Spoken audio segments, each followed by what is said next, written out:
Hello students, welcome to my YouTube channel physics and mathematical concepts by Gupta classes. तो आज हम बात करने वाले हैं अपने चैप्टर 2 इनवर्स ट्रिग्नोमेट्रिक फंक्शंस के बारे में। इनवर्स ट्रिग्नोमेट्रिक फंक्शंस के बारे में ये आपकी एक्सरसाइज 2.1 का इंट्रो है, जिसमें हम इसके इंट्रो के बारे में बात करेंगे। सो ये आपका बहुत ही अच्छा टॉपिक है। एक्सरसाइज 2.1 के और इस इनवर्स ट्रिग्नोमेट्रिक फंक्शंस के बारे में आपको जानने के लिए क्लास 11th में जो आपका चैप्टर है ट्रिग्नोमेट्री का, वो आपको अच्छे से पता होना चाहिए, अच्छे से आना चाहिए, उसके बेसिक्स पॉइंट्स आपको आने चाहिए, क्योंकि हम यहाँ इसमें कुछ बातें डायरेक्टली ही यूज़ करेंगे, क्योंकि वो आपको 11th क्लास में पढ़ा दी गई हैं। और अगर आपको अब भी नहीं पता चली हैं वो बातें, तो आप मेरे चैनल पर जाकर क्लास 11th के ट्रिग्नोमेट्रिक फंक्शंस के बारे में उस चीज़ों को सबको पता कर सकते हैं। सो हम बात करते हैं इनवर्स ट्रिग्नोमेट्रिक फंक्शन। देखिए, अभी हमने चैप्टर नंबर 1 अच्छे से पढ़ा है, अपना चैप्टर नंबर 1 अच्छे से पढ़ा है अभी हमने, रिलेशंस एंड फंक्शंस, जिसमें अगर हम बात करें कि कोई भी चीज़ इनवर्स मतलब इन्वर्टिबल, वो कहना चाह रहे हैं कि हमारे जो ट्रिग्नोमेट्रिक फंक्शंस हैं, जैसे हमारा फंक्शंस क्या है, साइन, कॉस, टेन, कॉट, सेक, कॉसेक, ये हमारे 6 के 6 क्या हैं, ट्रिग्नोमेट्रिक फंक्शंस हैं। वो कहना चाह रहे हैं कि क्या इन ट्रिग्नोमेट्रिक फंक्शंस का इनवर्स हो सकता है, इनवर्स ट्रिग्नोमेट्रिक फंक्शंस हो सकते हैं, ये होते हैं, ये तो आप जानते हैं, जैसे sine inverse, cos inverse, tan inverse, cot inverse, sec inverse and cosec inverse. So आखिर ये होते कैसे हैं, किस तरीके से होते हैं, उन सब के बारे में आज हम बात करेंगे। Is that clear? Okay, first of all हमने चैप्टर 1 में पढ़ा है इन्वर्टिबल फंक्शंस। इन्वर्टिबल फंक्शंस कब होते थे? इन्वर्टिबल फंक्शंस जब होते थे जब कोई भी आपका गिवन फंक्शन, जो आपका फंक्शन होता था, जो आपका गिवन फंक्शन जो होता था, वो एक तो आपका 1 होता था और एक आपका ऑन टू होता था। मतलब कि अगर वो फंक्शन आपका बाइजेक्टिव है, अगर वो फंक्शन आपका बाइजेक्टिव है, तो फिर वो आपका क्या होता था, क्या होता था, वो आपका ऑलरेडी इन्वर्टिबल हो जाता था। या फिर हम ये भी कह सकते हैं, अगर हमारा fog y equal Y and gof x equal X हो जाता था, तो भी हम उसको इन्वर्टिबल बोल देते थे। ठीक है। सो अब हम बात करते हैं अपनी बाइजेक्टिव के लिए, इस चीज को हम नहीं देखेंगे। 1 एंड ऑन टू, क्या हमारा ट्रिग्नोमेट्रिक फंक्शन कोई भी बाइजेक्टिव फंक्शन है? अगर वो बाइजेक्टिव फंक्शन है तो फंक्शन वो इन्वर्टिबल भी होगा, और जब वो इन्वर्टिबल होगा तो आप इजीली उसका इन्वर्स भी फाइंड आउट कर सकते हैं। देखिए, फर्स्ट ऑफ ऑल हम साइन फंक्शन की बात करते हैं। हम बात करेंगे साइन फंक्शन। सबसे पहले हम बात करेंगे साइन फंक्शंस की। साइन फंक्शन के बाद हम बाकी के सारे जो आपके 5 फंक्शंस, उन फंक्शंस के बारे में भी बात करेंगे। देखिए, साइन फंक्शन जो होता है, हमारा साइन जो होता है, उसकी जो साइन इसकी जो फंक्शन रेंज होती है, जो इसकी फंक्शन रेंज होती है R2 -1 to 1, ये होती है। इसकी फंक्शन रेंज क्या होती है? R2 -1 to 1, ये होती है। Is that clear? Is that clear? Okay. So ये हमारी नॉर्मल इसकी फंक्शन रेंज है, जिसमें हमारा एक क्या है, डोमेन है, और दूसरा हमारा क्या है, कोडोमेन। अगर हम बात करें तो ये आपका क्या होगा, डोमेन होगा, और ये क्या होगा, आपका कोडोमेन होगा। अगर हम इसके ग्राफ की बात करें तो इसका ग्राफ इस तरह आएगा। अगर हम बात करें इसके ग्राफ, अगर हम यहाँ पर ले लेते हैं 1 y फंक्शन पर, और यहाँ हम ले लेते हैं -1। Is that clear? और आपका ये हो गया ओरिजिन, ये आपका हो जाएगा यहाँ पाई। आगे हम बात करें, ये हो गया यहाँ पर 2 पाई एंड दिस π/2। ओके, और ये आपका हो जाएगा यहाँ 3 π/2। इस तरह, इसी तरह इधर की साइड अगर हम देखें तो -π/2 -π -3 π/2, इस तरह आपका आगे तक चलेगा फंक्शन में। तो अगर हम देखें तो इसका, अगर हम बात करें तो इसका हमारा ग्राफ किस तरह बनता है? इसका ग्राफ बहुत ही सिंपली इस तरह बनता है।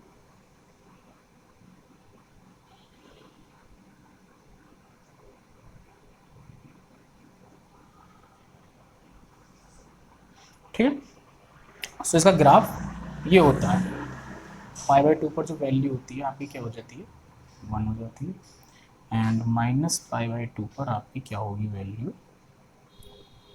इस ग्राफ को थोड़ा सही से बना देते हैं और ये हो जाएगी आपके यहाँ माइनस। सो ये आपका क्या होता है, ये होता है आपका एक तरह से इस साइन फंक्शन का ग्राफ जो आपने क्लास 11th में अच्छे से पढ़ा है, अच्छे से समझा है इस ग्राफ को। Is that clear? Is that clear students? Okay, अब हम बात करते हैं, मेन हमारी जो बात आएगी, हमारी बात क्या है, हमारा मेन टॉपिक आता है क्या, ये साइन जो फंक्शन है, क्या ये साइन जो फंक्शन है, ये जो फंक्शन है आपका, क्या ये फंक्शन आपका इन्वर्स होगा, क्या ये इन्वर्स होगा। अब इस फंक्शन को, साइन फंक्शन को इन्वर्स होने के लिए क्या होना पड़ेगा, 1 1 या ऑन टू होना बहुत ज़्यादा ज़रूरी है।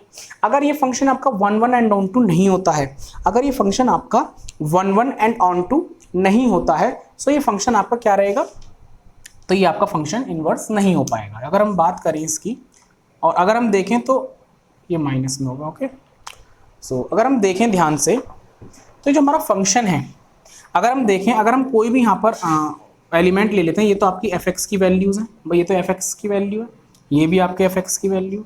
अगर हम यहाँ देखें तो इस पॉइंट पर x1 की वैल्यू और दिस पॉइंट x2 की वैल्यू, इन दोनों पॉइंट्स पर x की वैल्यू सेम होगी। वही देख लो, इस पॉइंट पर भी यही होगी वैल्यू एंड इस पॉइंट पर भी यही होगी।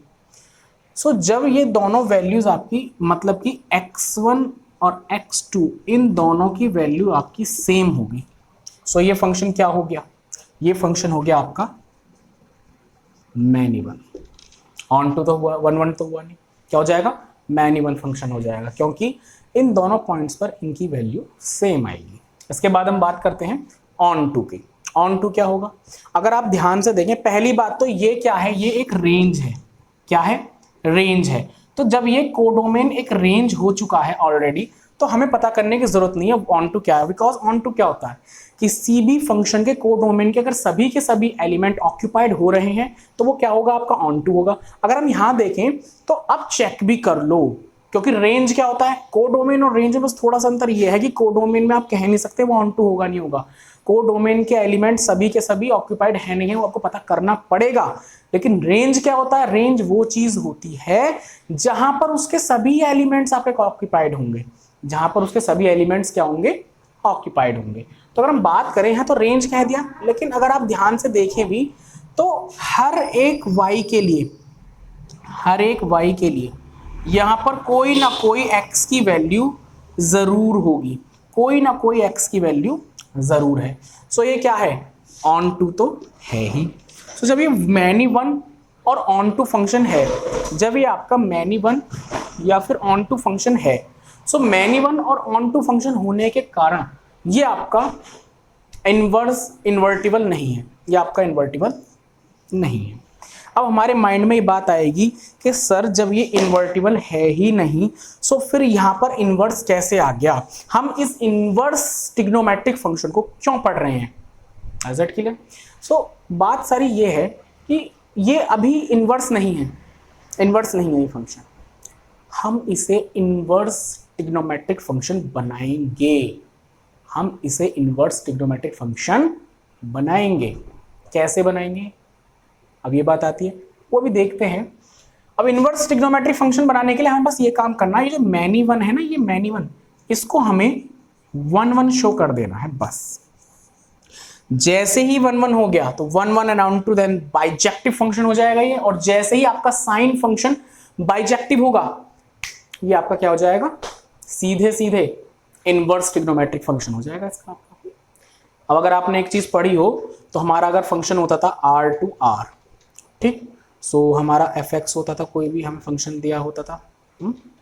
अब f(x) का जो फंक्शन होता था, अगर f(x) हमारा y है, इज दैट क्लियर, तो हमारा gy क्या होता था, x होता था, मतलब कि वो f(x) होता था, मतलब कि जो हमारा f इनवर्स है वो क्या होता था, g होता था।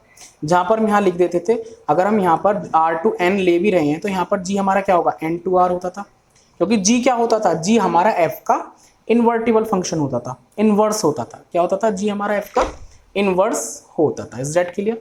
ये चीज तो आप बहुत ही अच्छे से जानते हैं, बहुत ही अच्छे से समझे हुए हैं, ठीक है। लास्ट चैप्टर में आपने इन्वर्टिबल फंक्शन पढ़ा है बहुत अच्छे से, सो ये चीजें आप अच्छे से जानते हैं। Is that clear? Okay okay. So अब हम बात करते हैं कि आखिर हम इसे अब इन्वर्स बनाएंगे कैसे। तो चलिए हम इस पे इन्वर्स पे काम करते हैं। हमें इसे 1 1 बनाना है। क्या बनाना है? 1 1 बनाना है। ओके, चलिए देखते हैं। इस लेक्चर को अच्छे से देखेंगे क्योंकि आपके ये जेई में बहुत ही ज़्यादा जो लोग कंपटीशन के उससे तैयारी कर रहे हैं उनके लिए भी बहुत ही ज़्यादा अच्छा टॉपिक है। ठीक है, वैसे तो एक्सरसाइज सॉल्व करने के लिए, एनसीईआरटी एक्सरसाइज सॉल्व करने के लिए कोई इतना बड़ा वो नहीं है, इसमें बस आपको रेंज और डोमेन पता करने हैं, बाकी आप कर सकते हैं, लेकिन डीपली पढ़ने के लिए आपको इसे अच्छे से समझना होगा। सो अब ये इन्वर्स जो हुआ है, इन्वर्स हुआ कैसे, इसे इन्वर्स करेंगे जैसे मैं एक बार इसका फिर से एक ग्राफ बना देता हूँ।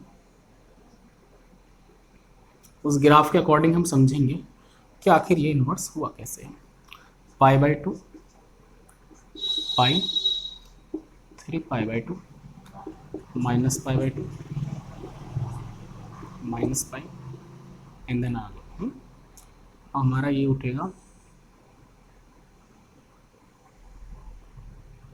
इस पर, यहाँ पर क्या हो जाएगा आगे जाके, इसे हम थोड़ा और आगे बढ़ा देते हैं, ये हो जाएगा आपका यहाँ पर 2π। Is that clear? ये हो गया।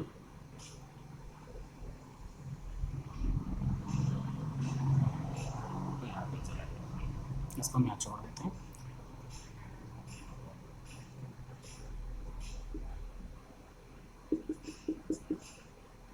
दिस इज ये हमारा क्या है, इस चीज़ का ग्राफ है। अगर हम यहाँ से लें तो ये हो जाएगी इसकी वैल्यू 1 एंड ये वैल्यू क्या हो जाएगी इसकी minus. State clear? Is that clear? Okay okay, ये आपका यहाँ पर ऑरिजिन हो जाएगा। सो अब हमें इसे बनाना क्या है, हमने अभी तक देखा तो अभी तक ये हमारा फंक्शन ओनली क्या है, मैनी1 एंड ऑन2 है। हमें मेन इस पर काम करना है, मैनी1 पर। तो हमने अगर हम इसका अगर आप ध्यान से देखें तो अगर मैं इसके इतने पार्ट को रफ कर दूं, इस पार्ट को मैं रफ कर देता हूं, इधर से मैं इस पार्ट को रफ कर देता हूं। अब चेक करके बताइए क्या ये आपका जो गिवन फंक्शन है 1 1 है या नहीं है, चेक कर लीजिए। अब ये जो आपका फंक्शन है, ये जो आपका फंक्शन है साइन फंक्शन, अब ये फंक्शन मैनी1 नहीं रहा है, अब ये फंक्शन आपका क्या हो गया 1 1 हो चुका है। This is 1 1 function. चेक कर लो, देखो ध्यान से, आप अगर ध्यान से देखेंगे सो अगर मैं यहाँ पर देखूंगा तो x1 की वैल्यू कुछ और होगी, यहाँ x की वैल्यू कुछ और होगी, यहाँ x की वैल्यू कुछ और होगी। डिफरेंट वैल्यूज के लिए डिफरेंट वैल्यू मिलेगी। अब हमको डिफरेंट वैल्यू मिलेगी। स्टेट के लिए अगर ये आपका पूरा था तो पूरा होने पर क्या होता, एक टाइम में फिर सेम वैल्यूज मिलनी शुरू हो जाती, जिससे ये हमारा क्या प्रॉब्लम दे रहा था, ये मैनी1 हो जाता था। अब अगर मैंने इस फंक्शन को इतना रफ कर दिया है, जब मैंने इस फंक्शन को इतना रफ कर दिया तो अब क्या होगा, अब ये होगा कि ये आपका मैनी1 नहीं रहेगा, 1 1 फंक्शन रहेगा। हर एक के लिए अपनी अपनी सिंगल इमेज देगा। क्या देगा? ये सिंगल इमेज देगा। Is that clear? Is that clear? Check कर लीजिए इजीली, आसानी से, अच्छे से चेक कर लें इसे। तो ये क्या देगा हमारा, ये रहा, ये हो गया आपका 1 1 फंक्शन। Is that clear? तो अब ये हमारा 1 1 है। अब जब ये हमारा 1 1 हो चुका है, हमारा जो फंक्शन है वो क्या हो गया 1 1 एंड ऑन टू, मतलब कि अब ये इन्वर्स हो सकता है, अब ये इन्वर्टिबल फंक्शन हो चुका है।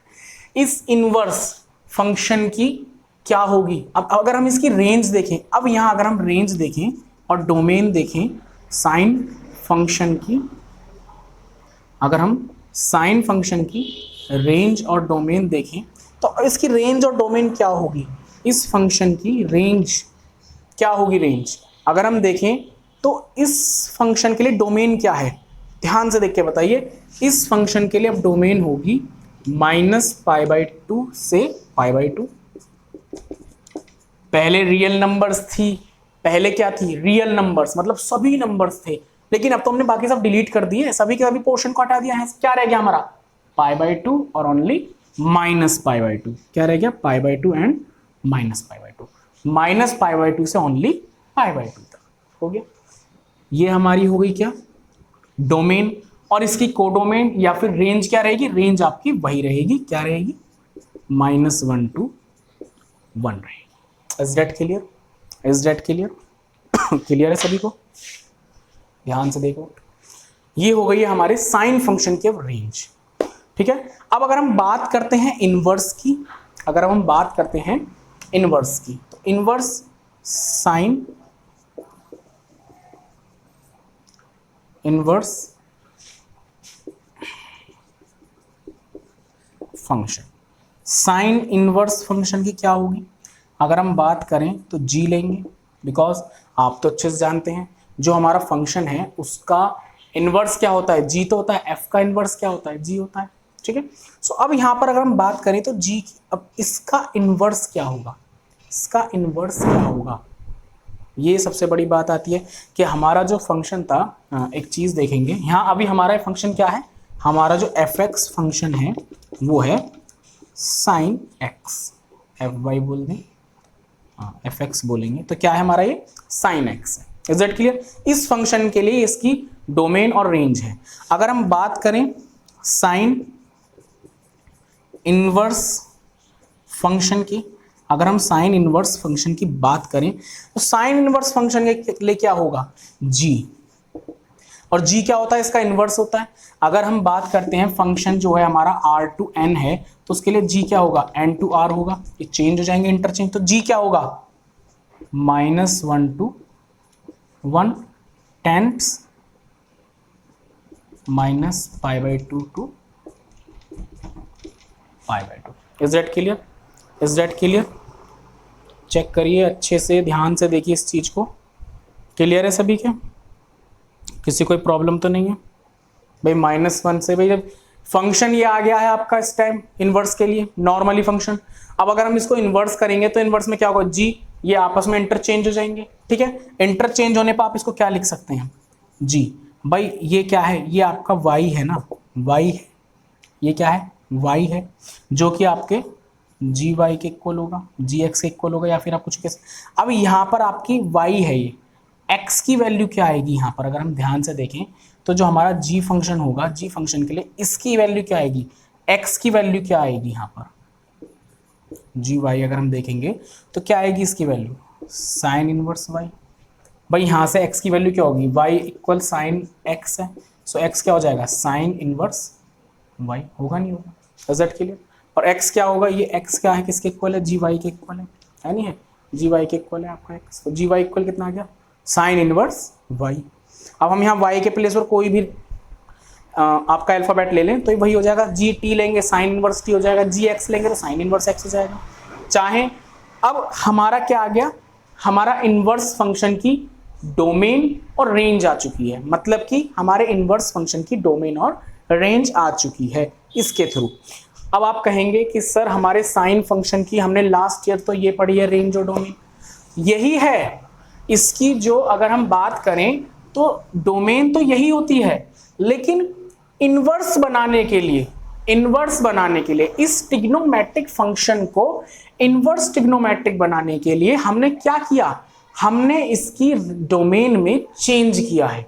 अगर हम ऐसा नहीं करते तो इसका फंक्शन इनवर्स नहीं हो पाता, अगर हम ऐसा नहीं करते तो ये मैनी वन बना रहता। हमने इसकी एक रेंज अपनी उससे ली है, इनके बाकी सभी रियल नंबर्स को हटाया, -π/2 से π/2 तक रखा है, तब जाके मैनी वन से 1 1 बना। तो ये हमारा साइन फंक्शन ऐसा बनाया गया। अच्छा, हमारी रेंज रियल नंबर्स थी, हमने तो इसको ये वाली हमारी जो डोमेन थी वो रियल नंबर्स थी, लेकिन हमने ये फंक्शन लिया है, तो हमने जो ये फंक्शन लिया है इसके लिए हमारी अब डोमेन क्या है, ये है -π/2। इस टाइप की डोमेन को हम बोलते हैं रेस्ट्रिक्टेड डोमेन। ये हमारी रेस्ट्रिक्टेड डोमेन है। क्या है, रेस्ट्रिक्टेड, क्योंकि हमने एक पार्ट लिया है उसका, जिस पार्ट पर आपका साइन फंक्शन 1 1 शो हो रहा है, उस पार्ट के लिए हमने इस चीज को लिया है। उस पार्ट के लिए हमने इस चीज को लिया है। Is that clear? Is that clear? Okay okay. So हमने उस चीज के लिए इसको लिया, तो इसको बोलते हैं रेस्ट्रिक्टेड डोमेन। अगर हम बात करें तो अब आपके मन में ये भी चीज आएगी कि सर हमने इसी चीज को क्यों लिया। अगर हम इस फंक्शन को पूरा बना देते हैं आगे, यहां पर आपका पाई हो जाएगा, ये यहां तक आया, यहां आपका 3π/2 है एंड दिस 2π/2। अगर आप चाहें सर तो आप इसको अगर यहां से रफ कर दें और यहां से रफ कर दें, इन दोनों प्लेसेस से रफ कर देंगे, तब भी तो सर ये आपका 1 1 शो होगा। यहां पर भी तो आपका 1 1 है भाई, यहां पर भी तो हर एक x के लिए उसकी अपनी वो मिल रही है वैल्यू, डिस्ट्रिक्ट वैल्यू मिल रही है, अलग अलग डिस्ट्रिक्ट वैल्यू मिल रही हैं। सो सर फिर हमने वही पार्ट क्यों लिया? देखिए यही हम कोई भी पार्ट ले सकते हैं, कोई भी आप पार्ट ले सकते हो, लेकिन क्वेश्चन सॉल्व करने के लिए ये पूरा एक विवाद रह जाएगा। आगे भी ना जाने कितनी ऐसी फंक्शंस हैं, वैल्यूज हैं, अगर हम उन पार्ट्स को लेंगे, मतलब हम उन रेस्ट्रिक्टेड जो हम पार्ट्स ले रहे हैं इन्हें हम बोलते हैं रेस्ट्रिक्टेड डोमेन। अगर हम उनके रेस्ट्रिक्टेड पार्ट्स को लेंगे तो उसमें क्या प्रॉब्लम आएगी? अगर हम उसके रेस्ट्रिक्टेड पार्ट को लेंगे तो हर एक पार्ट को लेंगे अलग अलग। तो इसके लिए क्या हुआ, इसको PVB बोला गया, principal value branch. Principal value branch क्या बोला गया इसको? Principal value branch. Is that clear? तो ये प्रिंसिपल वैल्यू ब्रांच है, बाकी सभी आएंगी, लेकिन हमें सेलेक्ट क्या करनी है, हमें लेनी क्या है, हमें यही वाली आपकी रेस्ट्रिक्टेड पार्ट लेना है, बाकी हम कोई भी रेस्ट्रिक्टेड पार्ट नहीं ले सकते। Is that clear? Is that clear? तो ये थोड़ा कुचड़ सा हो गया है, हम यहाँ क्लियर लिखते हैं। अब हम यहाँ क्लियर देखेंगे, हमारा जो साइन फंक्शन है, जो हमारा साइन फंक्शन है, उसको इन्वर्स बनाने के लिए हमारे फंक्शन की डोमेन और रेंज क्या थी? -π/2 to π/2 that tends to -1 to 1। Is that clear? Is that clear? ये थी। अब जहां पर हमारा fx फंक्शन क्या है? sin x है। Is that clear? fx function क्या है हमारा? sin x है। और हमारे साइन इनवर्स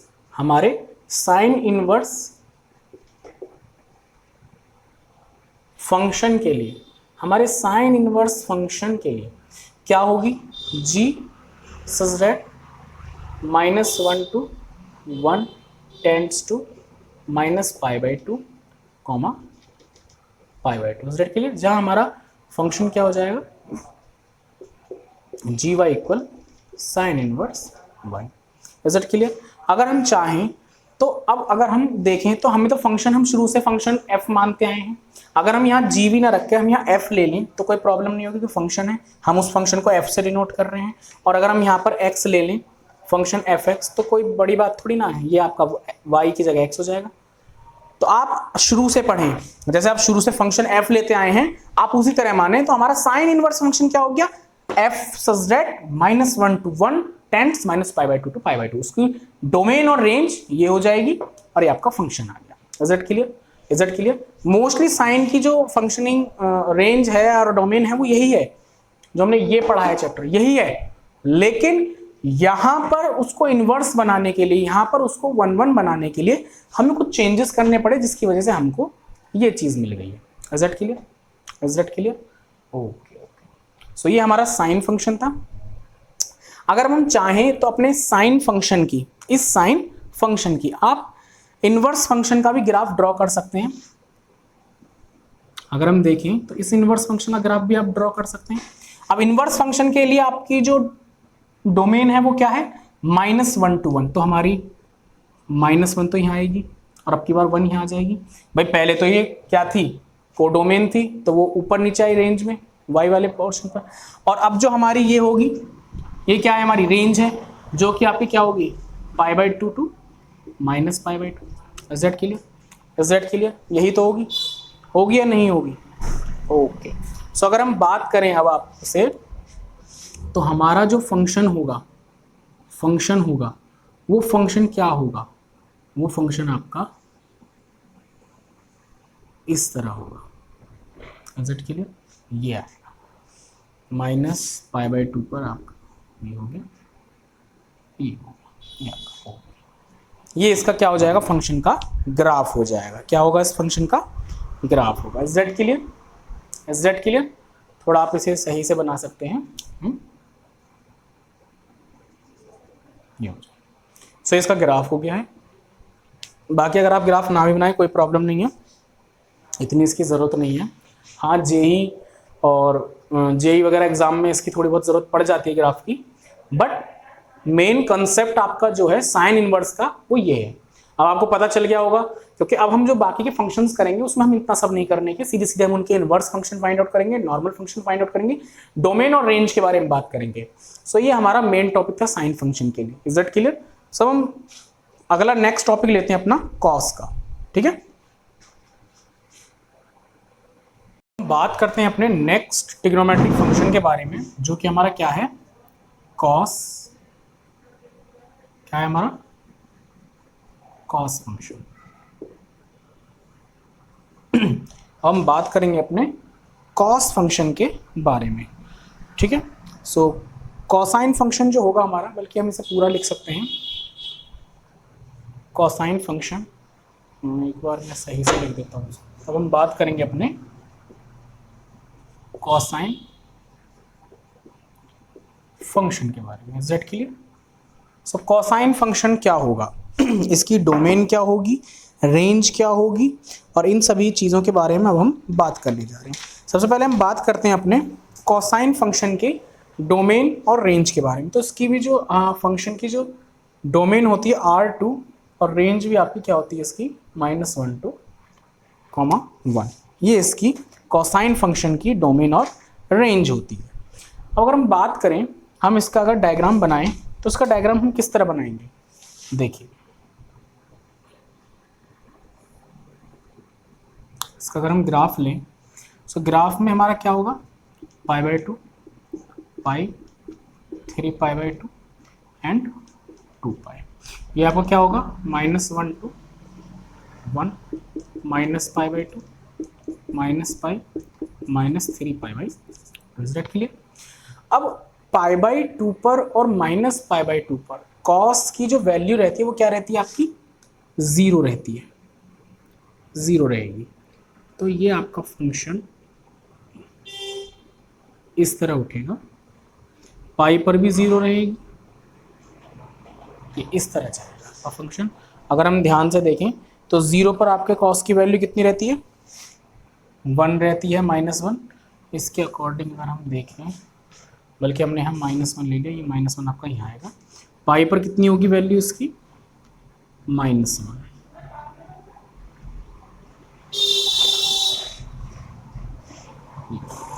इस तरह।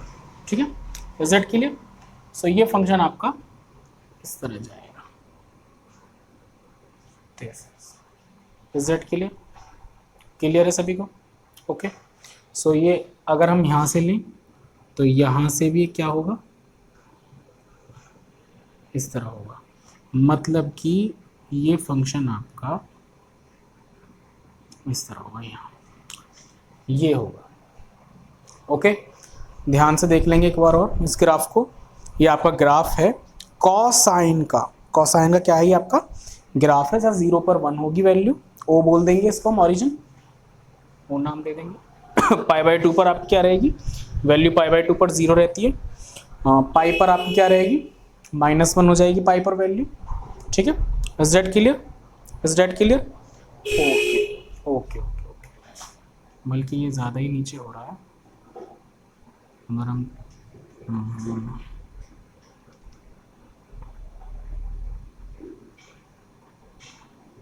इस तरह हो जाए, सेट क्लियर?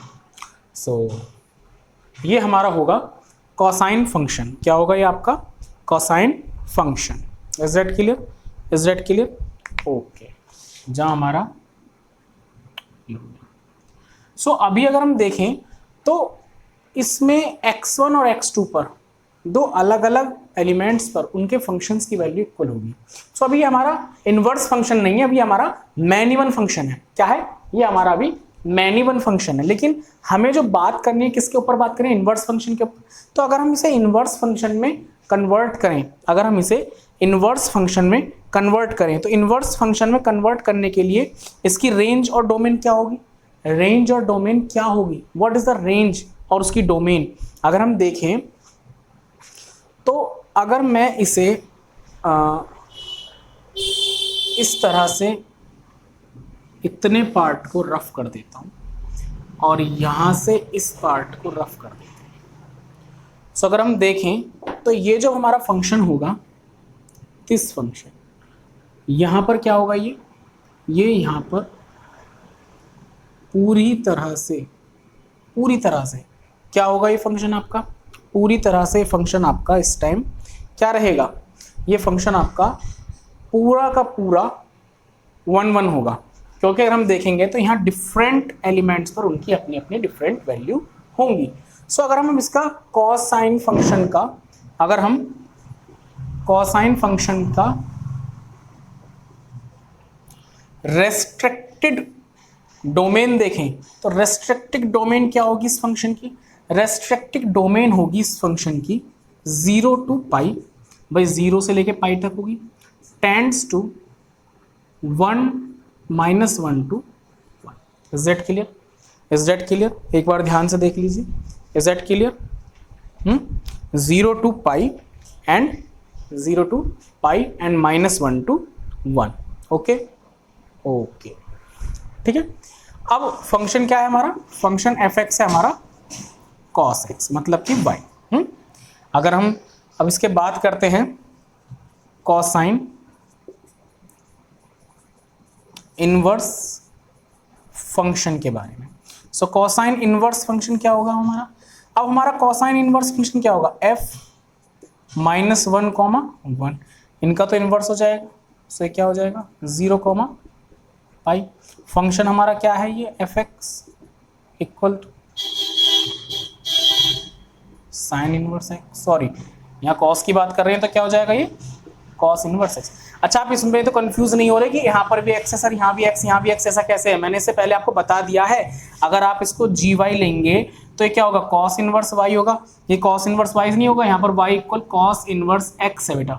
सो x क्या होगा, कॉस इनवर्स y, और डेट मीन्स क्या, gy, ये आपका gy फंक्शन ही तो है, सो gy हो गया। तो इसको हम f और y की जगह अगर हम x रख देंगे तो आपका क्या हो जाएगा, कॉस इनवर्स x होगा, क्योंकि हम f फंक्शन पढ़ते हैं शुरू से, इसीलिए। सो इस चीज में कंफ्यूज ना हो बिल्कुल भी। Is that clear. सो ये आपका कॉस इनवर्स फंक्शन का डोमेन हो गया, रेंज हो गया, और इसका इनवर्स फंक्शन हो गया। अब इसके इनवर्स फंक्शन के बाद अब हम इसका क्या बनाएंगे, ग्राफ बनाएंगे, इनवर्स फंक्शन का ग्राफ। अगर आप चाहें, देखिए मोस्टली मैं कुछ का ही ग्राफ बनाऊंगा, बाकी का ग्राफ आप अपने आप भी बना सकते हैं, कोई इतनी बड़ी चीज़ नहीं है। अब अगर हम देखें तो ग्राफ किस तरह बनाएंगे, इसके ग्राफ में ये आपका हो जाएगा, ये हो गया। Is that clear. So graph में अगर हम देखेंगे इनवर्स फंक्शन के लिए बनाना है तो 1 -1 आपका कहाँ आ जाएगा, यहाँ पर आ जाएगा -1 एंड दिस 1, 0 to पाई, तो ये आपका हो गया 0 एंड दिस पाई, दिस पाई/2, ये आपका पाई/2 हो जाएगा। अब जो हमारा फंक्शन होगा, वो क्या होगा, 1 से जाएगा इस तरह, भाई ये यहाँ पर क्या हो जाएगा -पाई/2 एंड दिस पाई, तो ये फंक्शन आपका क्या होगा, इस तरह होगा,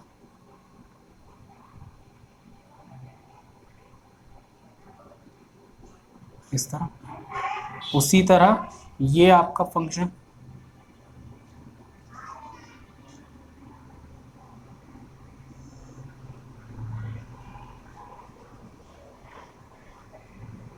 ये इस तरह हो जाएगा फंक्शन। तो अगर हम देखें तो हमारा अब की बार जो ग्राफ आएगा वो ग्राफ आपका ये होगा। Is that clear, is that clear.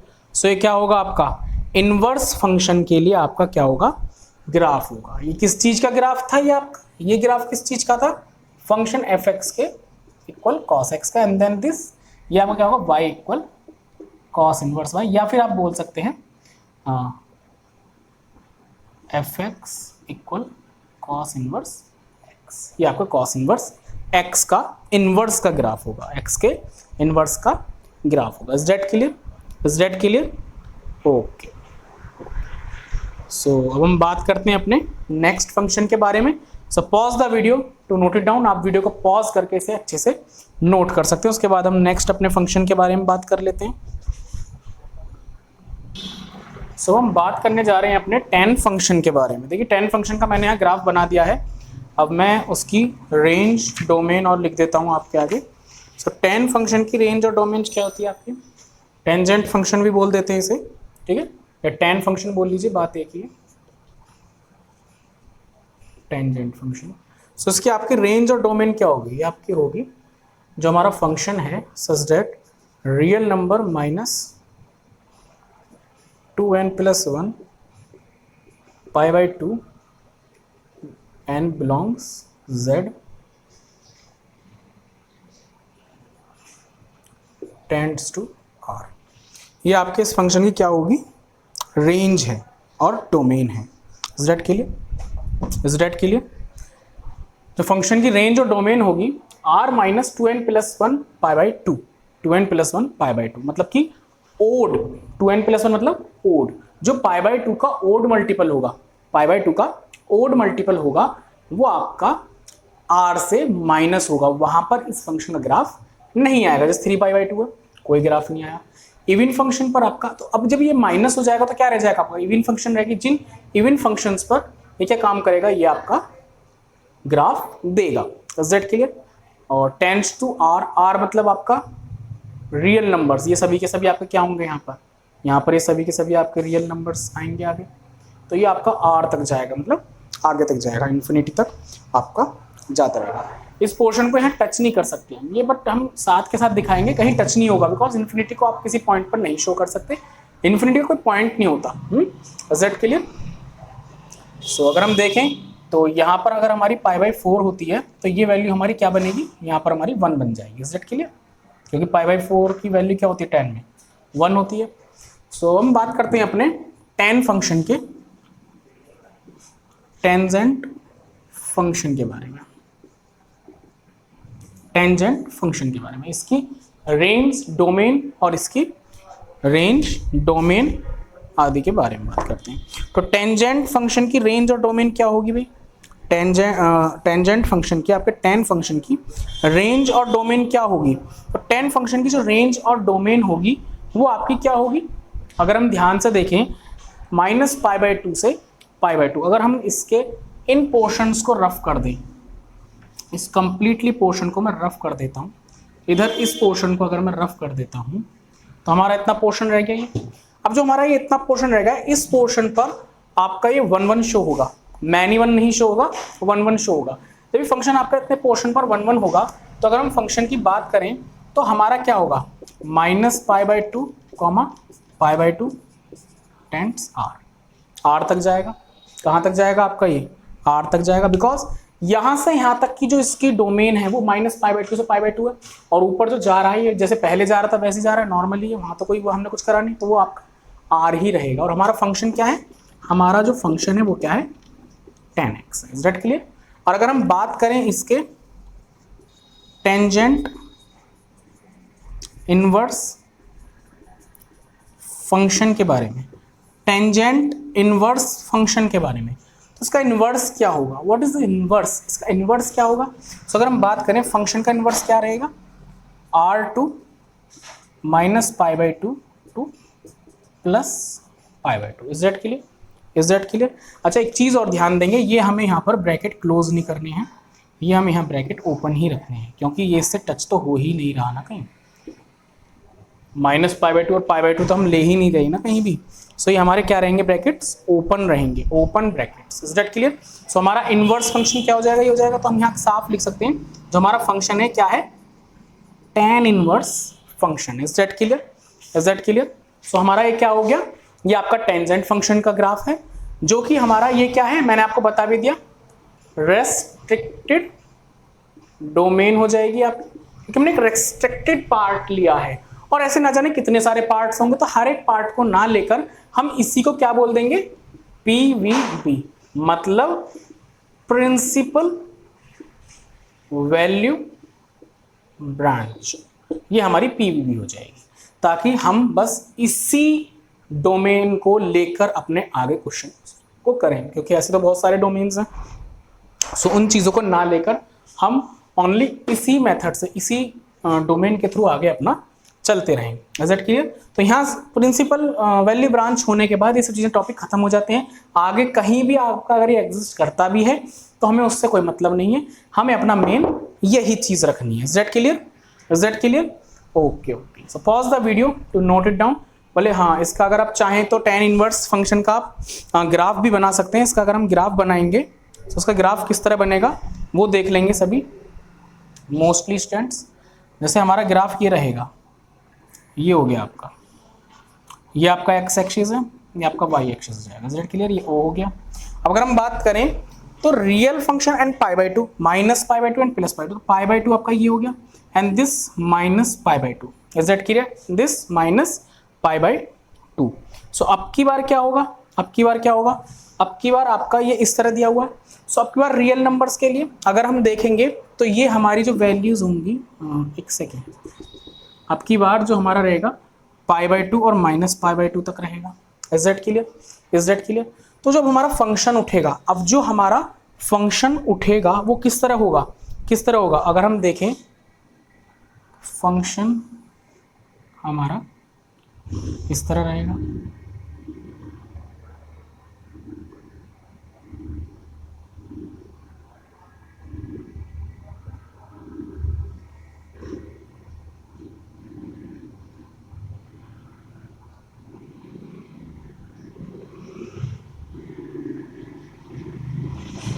ये होगा, ये चीज़ होगी।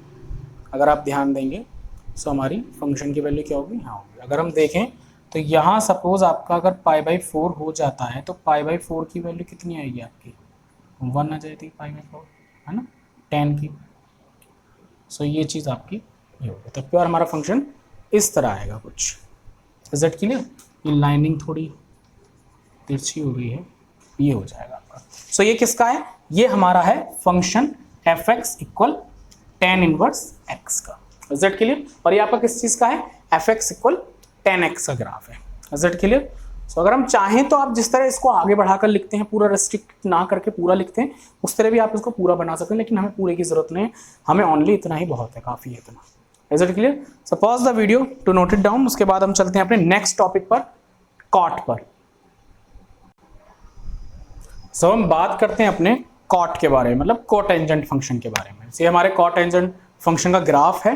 अब अगर हम कोटेंजेंट फंक्शन के इसके बारे में बात करते हैं, किसके बारे में, रेंज और डोमेन के बारे में, तो उसकी फंक्शन की जो रेंज और डोमेन होगी वो क्या होगी, वो होगी आपकी real number minus n π comma n belongs z to real number. Is that clear?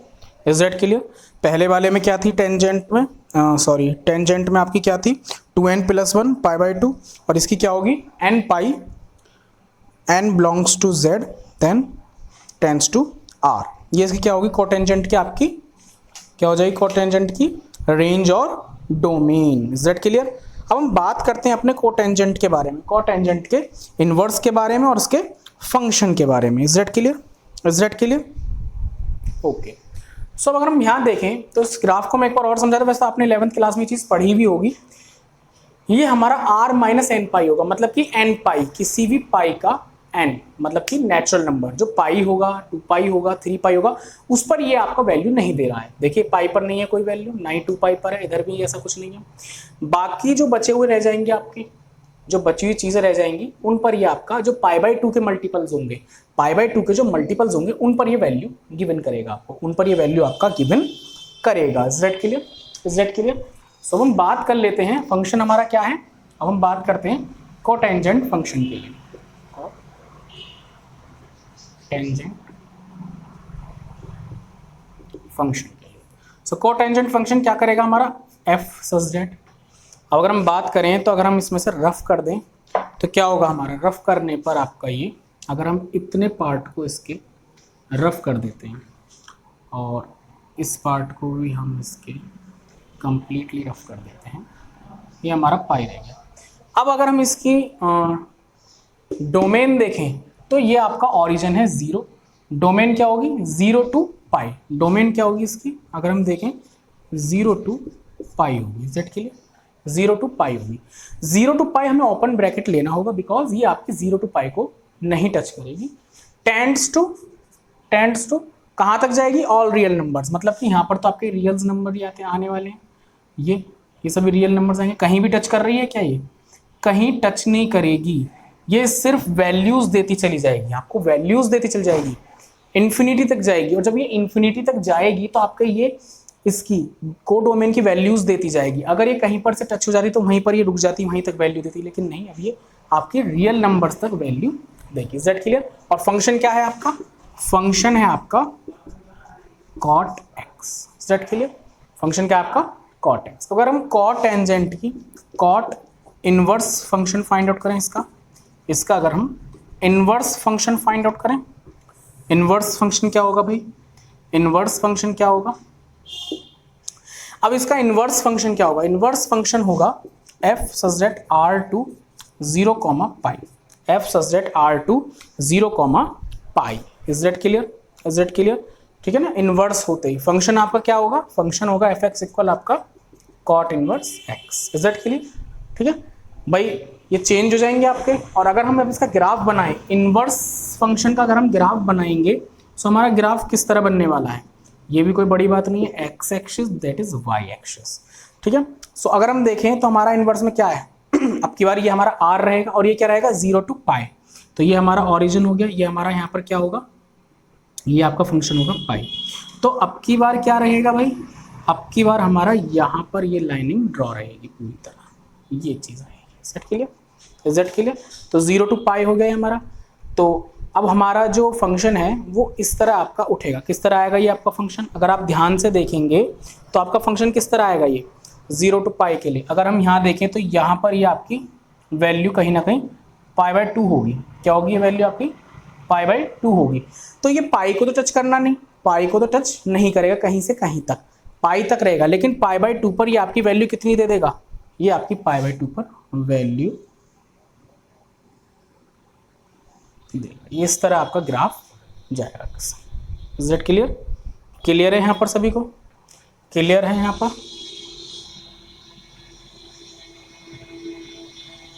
अगर इसे हम थोड़ा और सही से बनाएं, ये हो जाएगा, यहाँ पर क्या हो जाएगा π/2, ठीक है। अगर हम यहाँ देखें तो यहाँ पे कहीं आपका π/4 होगा और π/4 पर आपकी वैल्यू कितनी दे देगा, ये आपका 1 दे देगा। Is that clear. सो ये आपका किस चीज़ का ग्राफ होगा, ये आपका ग्राफ है cot इनवर्स फंक्शन का। फंक्शन क्या है यहाँ पर ग्राफ के लिए, cot इनवर्स फंक्शन, और ये फंक्शन क्या है आपका cot x। Set clear. तो ये आपके फंक्शन है। सो आप इसे वीडियो को कंप्लीटली नोट कर लें इस फंक्शन को, cot एडजेंट फंक्शन के लिए। So pause the video to note it down. उसके बाद हम अपने नेक्स्ट ट्रिग्नोमेट्रिक फंक्शन पर चलते हैं। अब हम बात करते हैं अपने नेक्स्ट फंक्शन के बारे में, sec फंक्शन मतलब second function. Is it clear. So अगर हम बात करें तो हमारे इसका फंक्शन क्या दिया गया, हमें इसका फंक्शन दे दिया इन्होंने f z r minus 2n plus 1 π/2 n belongs z। ये तो हमारा चलो सही है, ये तो आपके समझ में आ रहा है। अब इसमें कंडीशन और है, इसकी जो आपकी डोमेन है वो तो ये है, तो डोमेन तो आपकी हो जाएगी मतलब π/2 का जो मल्टीपल होगा उस पर ये आपका नहीं करेगा एग्जिस्ट, ये आपका उस पर नहीं आएगा, कंसिस्ट नहीं करेगा।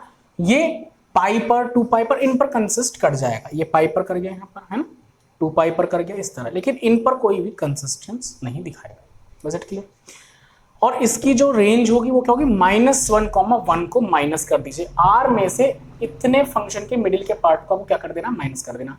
तो इसलिए देखिए इनके इस part, this part and this part, इसके मिडिल में कोई भी फंक्शन आपका नहीं है। अब हमें इस फंक्शन का सेकेंड फंक्शन का हमें रेस्ट्रिक्टेड डोमेन पता करना है जो इसको इनवर्स शो कराएगा, जो इसको इनवर्स शो कराएगा। Is that clear students, is that clear? Okay okay. So अगर हम देखें तो हमारे सेकेंड फंक्शन का, हमारे इस सेक फंक्शन का क्या होगा, हमारे इस सेक फंक्शन का क्या होगा, अगर आप ध्यान से देखें तो आपके सेक फंक्शन का क्या होगा, 0। अगर हम इसका क्या करें,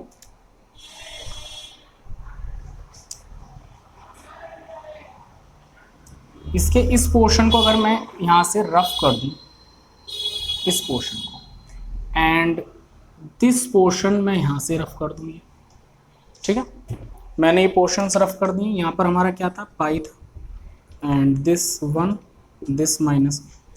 अब अगर हम ध्यान से देखें तो हमारे इस फंक्शन की क्या होगी वैल्यू, इस फंक्शन की वैल्यू क्या होगी, अगर हम ध्यान से देखें तो हमारे इस फंक्शन का जो हमारे इस फंक्शन का डोमेन होगा, आप अगर इस चीज़ को ध्यान से देखें, ध्यान से समझें, ध्यान से देखें, तो हमारे इस फंक्शन का जो होगा 0 to पाई होगा, क्योंकि ये पाई पर 0 वाली लाइन पर टच भी कर रहा है, पाई पर भी ये कहीं ना कहीं टच करेगा।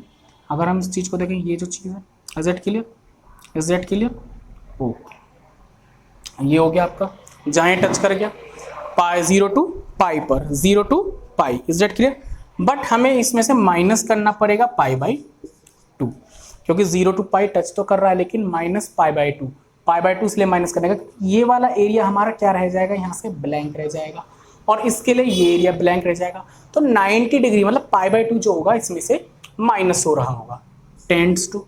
अब ये कहाँ तक जाएगा, कहाँ तक जाएगा, जाएगा आपका ये वहीं तक, क्योंकि जाते वहीं तक रहा है। स्टार्ट कहाँ से हो रहा है, जाने के लिए r -1, भाई ये जा तो वैसे के वैसे ही रहा है, हमें तो डोमेन देखना है। तो डोमेन पर हमारा क्या चेंज आया, जहां पर ये 1 1 था, पहले तो मैनी 1 भी शो हो रहा था, क्योंकि अगर हम इसे पूरा बना देंगे तो यहाँ पॉइंट पर दोनों पर सेम वैल्यू देगा, दैट इज अ मैनी 1। हम इसे कैसा क्या समझेंगे, ये हमारा मैनी 1 हो जाएगा, लेकिन हमें तो इसे 1 1 समझना है, 1 1 शो करना है, तो इसलिए हमने इसके पार्ट्स को अलग कर दिया। तो ये 0 to पाई देगा, और π/2 इसमें से क्या कर देगा, माइनस कर देगा, ठीक है। अब अगर हम बात करें सेकेंड फंक्शन की, ये आपका ई हो गया, second inverse function, second inverse function. तो इस सेकेंड इनवर्स फंक्शन, यहां हमारा फंक्शन क्या है, f(x) equal sec x, is that clear. इस सेकेंड इनवर्स फंक्शन का क्या होगा, अगर हम इसका डोमेन देखें तो डोमेन क्या हो जाएगा, r -1, is that clear, tends to 0, pi -π/2, ये हो जाएगा, ये आपका क्या हो जाएगा, second inverse function, second inverse function, is that clear. और अगर हमारा यहाँ फंक्शन क्या होगा, ये किस फंक्शन के लिए, sec inverse X, is that clear. अब हम इसका अगर हम ग्राफ देखें तो इसका हमारा ग्राफ किस टाइप से होगा, इसका ग्राफ अगर हम इस पर ध्यान दें तो हमारा जो ग्राफ होगा ये ओ होगा, ओ के लिए यहाँ पर आपका अगर हम देखें तो यहाँ पर तो ये आपका इधर की साइड क्या आएगा, ये आपका आ जाएगा, यहाँ तो कहीं ना कहीं आपका क्या होगा, π/2 होगा, दिस पाई हो जाएगा, ये आपका पाई हो जाएगा, जेड के लिए। और यहाँ आपकी अगर वैल्यू लें हम तो 1 हो जाएगी। सो अब अगर हम इस फंक्शन को बनाएंगे, अब हम इस फंक्शन का अगर इन्वर्स बनाएंगे तो इन्वर्स क्या होगा, इन्वर्स किस तरह आप बनाएंगे, देखिए पहली बात तो हमारा π/2, नीचे आपका क्या हो जाएगा, -π/2 हो जाएगा, कहीं ना कहीं नीचे क्या होगा, -π/2। सो हमारी जो लाइन होगी इस तरह जाएगी आपकी बात, ये लाइन क्योंकि यहाँ पर है नहीं है, जो हमारी डोमेन है वो तो आपकी -1 to 1 होगी, भाई ये 1 हो गया, और ये आपका क्या हो गया इधर -1 हो गया, और ये जो हमारा पोर्शन है ये हमारा क्या है, 0 to पाई -π/2, तो हमारी 0 to पाई भी हो जाएगी और ये π/2 भी हो जाएगी।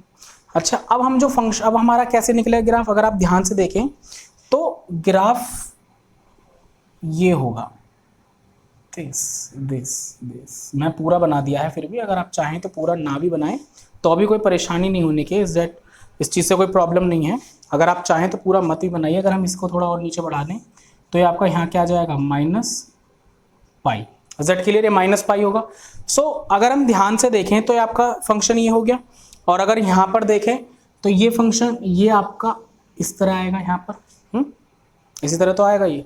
सो ये आपका पूरा आपका इन्वर्स का ग्राफ है, क्या है ये आपका इन्वर्स ग्राफ।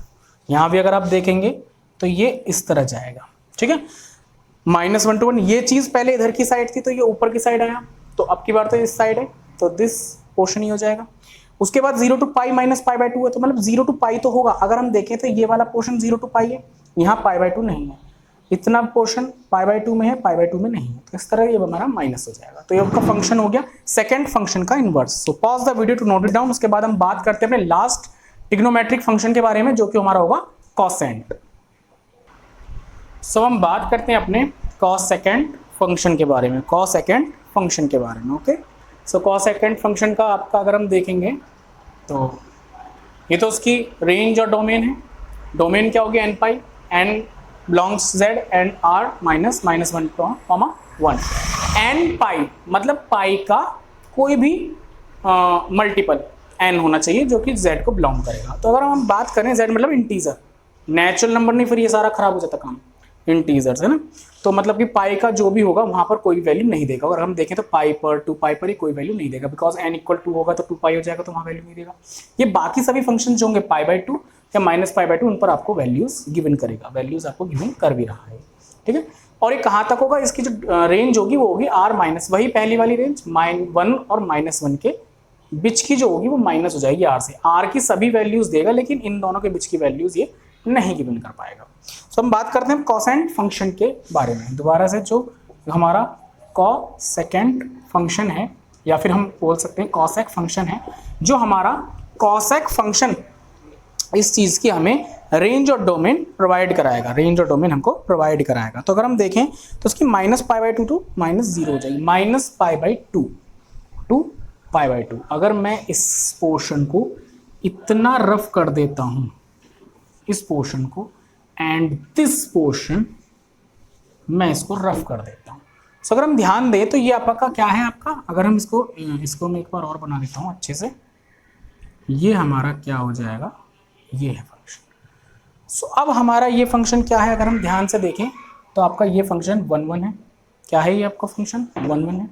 और अगर हम इसकी फंक्शन ले लें अपना, और मैं अगर इसकी डोमेन के बारे में बात करूं तो हमारी डोमेन क्या होगी, देखिए एक तो ये 0 नहीं दे रहा, कहीं भी 0 दे रहा है, नहीं दे रहा, तो हमारी जो डोमेन होगी वो क्या होगी, -π/2 टू π/2 एक्सपेक्ट 0, एक्सपेक्ट 0 क्या होगी, एक्सपेक्ट 0 टेंड्स टू कहाँ तक जाएगी, जा तो ये वहीं तक रही जहाँ तक जा रही थी पहले भी, कोई इसमें चेंज तो है नहीं। तो इसकी जो आपकी रेंज होगी वो आपकी यही होगी। और अगर हम बात करें कोसेकेंट इनवर्स फंक्शन के बारे में, इसका इनवर्स फाइंड करें, हमारा एफ क्या हो गया आपका, कॉसेक एक्स हो गया। कॉसेक एक्स के इनवर्स फंक्शन के बारे में बात करें, इसके इनवर्स फंक्शन के बारे में बात करेंगे। सो इनवर्स फंक्शन में आपका क्या हो जाएगा, ये आपका चेंज हो जाएगा total r2 -1, 1 tends to -π/2, π/2 -0। Then हमारा फंक्शन क्या होगा, F X equal cosec X inverse X. Is that clear. अब अगर हम बात कर लें तो ये आपका इस तरह हो गया। अगर मैं इसके ग्राफ की बात करूं तो ग्राफ ऑफ क्यू आर हमारा किस टाइप से होगा, किस टाइप से आप बनाएंगे, देखिए यहां पर तो हमारा क्या आ जाएगा, यहां आपका आ जाएगा π/2, this is π/2, this is -π/2। Is that clear. आगे आपका इधर क्या आएगा, यहाँ आ जाएगा आपका -π।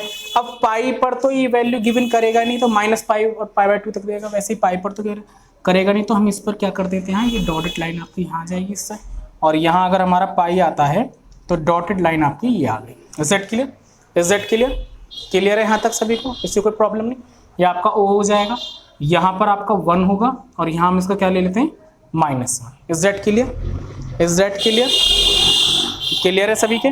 सो अगर हम बात यहाँ पर करें, अगर हम ध्यान से यहाँ बात करें, अब हम अगर यहाँ पर बात करें, सो हमारा जो फंक्शन रहेगा वो फंक्शन हमारा सॉरी ये आपका 1 है, तो ये 1 से उठेगा। ये कहाँ से उठेगा, आपका फंक्शन 1 से उठेगा, ये इस तरह आएगा।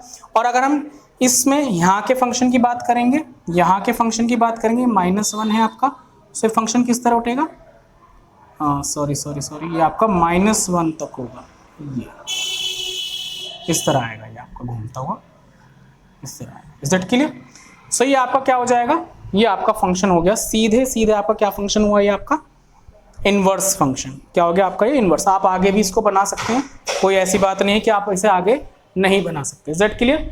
सो ये थे हमारे कुछ ट्रिग्नोमेट्रिक फंक्शंस जिनके बारे में आपको बताया कि आपका इनका ग्राफ कैसा होता है, इनका इनवर्स ग्राफ कैसा होगा, इनकी रेस्ट्रिक्टेड डोमेन क्या होंगी, और ये जो डोमेन है रेस्ट्रिक्टेड डोमेन है और ये आपकी पीवी भी हो जाएगी, मतलब कि प्रिंसिपल हर एक में होगी, ऐसा नहीं इसमें होगी, value branch. Is that clear. Principal value branch, ये भी चीज आपकी क्या हो जाएगी, principal value branch. Is that clear. Is that clear. Okay.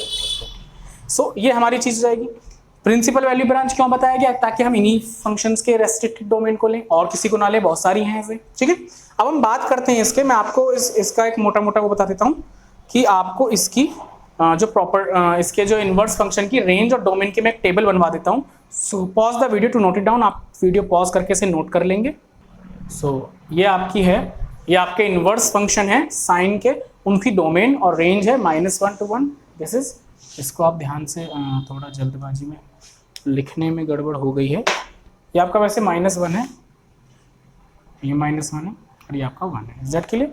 So ये -1 to 1, -π/2 π/2, -1 to 1 0 to π, r -π/2 π/2, r 0 to π, and then r -1, -1 0 to π -π/2, and r -1 -π/2 -0। ये आपकी क्या है, फंक्शंस, डोमेन एंड रेंज। इन्हें आप pause the video to note it down.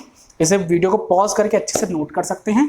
और आपको अगर ये वीडियो पसंद आई हो, अच्छी लगी हो, तो आप चैनल को सब्सक्राइब करें, लाइक करें, और ऐसे ही आगे अच्छी अच्छी वीडियोस के लिए, इस तरह की वीडियोस के लिए आप चैनल पर आते रहें और वीडियो को देखते रहें।